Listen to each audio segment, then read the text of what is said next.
कुरैशी साहब, अगर हम हाँ 2019 के हाँ लोकसभा चुनाव की बात करें और जो आपने हाँ। मॉडल कोड ऑफ कॉन्डक्ट का जिक्र किया, उसके उल्लंघन को लेकर 5 शिकायतें थी प्रधानमंत्री मोदी और गृह मंत्री अमित शाह को लेकर, जिस पर जी जी। एक तनाव भी हुआ, मतभेद थे सीईसी और चुनाव आयुक्त अशोक लवासा के बीच। आखिरकार उन्हें जी इस्तीफा देकर और मनीला जाना पड़ा एडीबी बैंक में वाइस प्रेसिडेंट के हाँ। तौर पर। यह जी पहली जी बार जी, नहीं वो हो रहा है।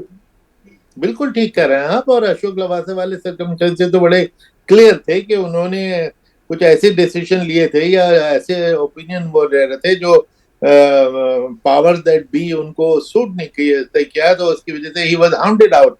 That is the word I would like to use. तो ये वजह इस केस में क्या हुआ मुझे नहीं मालूम, वो तो हाउंड आउट हुए थे। तो वो दूसरा लेकिन मैं ये बताना भेड़िया आया चाहूंगा। यही तो कर रहा है विपक्ष की जी, पारदर्शिता पर सवाल अब वो उठा रहा है कि नहीं, सरकार अपने जैसे आदमी को, वो तो अपने आईटी सेल से, कांग्रेस के नेता, तृणमूल के नेता ये कह रहे हैं किसी को भी बिठा देंगे। नहीं डजंट नहीं, बोड देखिए वेल फॉर द दूसरी चीज ईसी, डज इट? है, या क्या आपने क्या लास्ट में क्या सेंटेंस इट बोला? Doesn't bode well for the EC, does it? well, no, not really। ये जो अभी अप्स एंड डाउन्स होते हैं, इन्होंने किस वजह से रिजाइन किया बोलते हो ये तो मालूम नहीं, सामने आ ही जाएगा। लेकिन एक चीज मैं बता दूं, आना उनकी जो चाहिए अपॉइंटमेंट के सामने। बारे में आना चाहिए, लेकिन आपने जो अभी उनके अपॉइंटमेंट के बारे में कंट्रोवर्सी बताई ना, वो सब खूब चली थी। और मैं ये बताना चाहूंगा कि सारी मिस इन्फॉर्म थी, सब बिल्कुल, किसी को रूल ही नहीं मालूम, इंक्लूडिंग द सुप्रीम कोर्ट। क्या प्रॉब्लम था वीआरएस एक दिन में एक्सेप्ट करने में? कोई प्रॉब्लम नहीं था। अगले दिन जो मैं कहता हूँ वीआरएस की जरूरत ही नहीं थी, ये किसी को रूल नहीं मालूम। मैंने भी एक दिन में ज्वाइन किया था।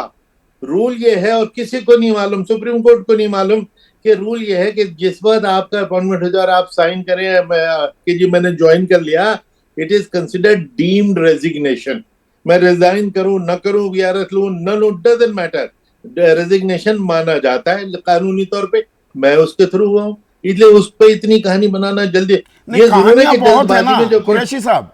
देखिए, जी राजनीति में टाइमिंग इज ऑफ असेंस। अभी जैसे फेयर सीए एनफ। 4.5 साल से वो सारा कानून, वो कानून पास हो गया था, नोटिफिकेशन 4.5 साल बाद आज बिल्कुल चुनाव से ठीक पहले हो रही है। टाइमिंग बड़ी इंपॉर्टेंट हो जाती है। अब टाइमिंग को नहीं लेकर फेयर। एक बात मैं जो आपसे जी पूछना चाहूंगा, पिछले साल मार्च में सुप्रीम कोर्ट ने ये एक विचार पेश किया था सरकार के सामने कि भाई जो समिति बने, जो चुनाव आयुक्तों की नियुक्ति करे, उसमें प्रधानमंत्री होने चाहिए, उसमें लीडर ऑफ ऑपोजिशन होना चाहिए और उसमें सुप्रीम कोर्ट का जज होना चाहिए, जब तक कि नया कानून ना बने।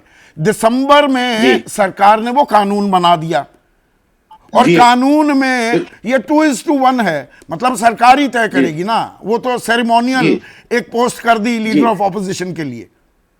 बिल्कुल ठीक है, ये आपने बिल्कुल ठीक बात कही कि, और आपने बिल्कुल क्लैरिफाई कर दिया। बहुत से लोग इसमें गलती करते हैं कि सुप्रीम कोर्ट ने जो कोलिजियम बताया था वो इंटरिम था। इंटरम था उन्होंने जब सिर्फ ये तक कि नया डायरेक्शन दी कानून थी ना बने। हाँ, जब तक के नया, अच्छा नया कानून के लिए सरकार को आदेश दिया। नया कानून में सरकार ये भी कह सकती थी कि जो 70 साल से सिस्टम चल रहा है वही चलेगा, कोई क्वेश्चन करने वाला नहीं था। लेकिन सरकार ने कोलिजियम बनाया। लेकिन ये आप बिल्कुल ठीक कह रहे हैं कि ये जो कोलिजियम है, ये it's a sham. It's tokenism की एक लिमिट है कि 2-1 तो पहले से हो गया, एग्जैक्टली जजमेंट हमको पहले से पता है। फिर कमेटी की क्या एग्जैक्टली जरूरत तो है? फिर कमेटी की भी क्या जरूरत है? बिल्कुल, ये बात आपकी बिल्कुल ठीक है। दूसरी एक और जो इसमें फ्लॉ है इस एक्ट में कि एक शॉर्ट लिस्टिंग कमेटी तो बनाई, वो बहुत अच्छा आइडिया है कि 200 डॉसियर्स में से देख दिखा के 5 को वो शॉर्ट लिस्ट कर लेंगे, मेहनत बचेगी। और वो कॉलेज उसमें ये कर दिया कि वो 5 तो वो देखेंगे, लेकिन वो अपने तौर पे छठा भी देख सकते हैं। तो ये कोलिजियम के ये जो शॉर्ट लिस्टिंग कमेटी के साथ तो मजाक हो गया। 200 फाइलें उन्होंने देखी, 5 आदमी छठे, उनके साथ मजाक की जी वो सब आपके बेकार है, लाओ हम छठा ले लेते हैं। This is also ridiculous, this is absolute nonsense. ये क्यों, ये कानून में कैसे आ गया? This needs to be challenge.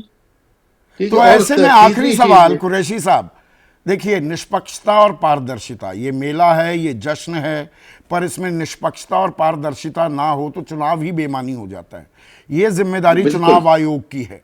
ये चुनौती अब मुंह जी बाय खड़ी है। कसौटी पर कसा जाएगा चुनाव आयोग, हमेशा कसा जाता है। जी जी अनफेयर जी क्रिटिसिज्म भी कई बिल्कुल बार होती है, लेकिन इस बार बड़ी चुनौती है।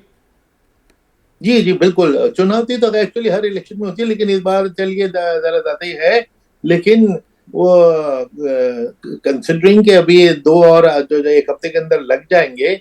और क्योंकि एक और चीज जो एक्ट में अच्छी चीज हुई है, मैं बताना चाहूंगा कि अभी तक लॉ में ये नहीं था कि कौन लगाया जाएगा, किसी को भी सड़क से उठा के लगा सकते थे कानूनी तौर पे। ये बात दूसरी है कि सरकारें अपने विजडम में सिर्फ सेक्रेटरी रैंक के अफसरों को लाते रही हैं और उन्होंने इलेक्शन कमीशन को दुनिया में ग्लोरी दिलाई है। इन्होंने क्लियर कर दिया इस एक्ट ने कि सिर्फ सेक्रेटरी रैंक का अफसर होगा। अब सेक्रेटरी रैंक पे पहुंचने के लिए आपको मालूम नहीं 100 IAS अफसर शुरू करते हैं तो 5 पहुंचते हैं, 7 पहुंचते हैं, तो वो ब्राइट तो होते ही होते हैं। तो उन ब्राइट में से 5 चुने जाएंगे। मैं अगर डिसीजन मेकिंग उसमें होता तो मेरी शॉर्ट लिस्टिंग कमेटी जो 5 प्राइम मिनिस्टर को से अप्रूव करा के तो शॉर्ट लिस्टिंग होगी। मैं लीडर ऑफ ऑपोजिशन से कहता कि इनमें से किसी पे उंगली रख दो, जिसको चाहो ले लो, क्योंकि 5 मेरे तो हैं ही ऑलरेडी। उसमें से आप भी खुश, मैं भी खुश। बहुत बहुत जो शुक्रिया। ऑप्टिक्स होती हैं, देखने में अच्छा लगना चाहिए, लोगों का परसेप्शन अच्छा होना चाहिए, उसके लिए जरूरी होता। इसलिए ये कोलिजियम जो है बड़ा फ्लॉड वो है। कोलिजियम के 2 to 1 तो ऑलरेडी है, दिखाई दे रहा है। जैसे ही घड़ी का काटा दोपहर 2:30 पे आए, बबीता जी का दिल सास बहू साजिश के लिए मचल जाए। और ये है इनकी बहू, पूरे दिन ऑफिस की टेंशन हो जाए गॉन जब ये करें अपना फेवरेट शो फ्री टाइम पे ऑन। इनकी तरह आप भी देखें अपना फेवरेट शो अपने टाइम पर और डाउनलोड कीजिए ABP लाइव ऐप अपने स्मार्ट टीवी पर।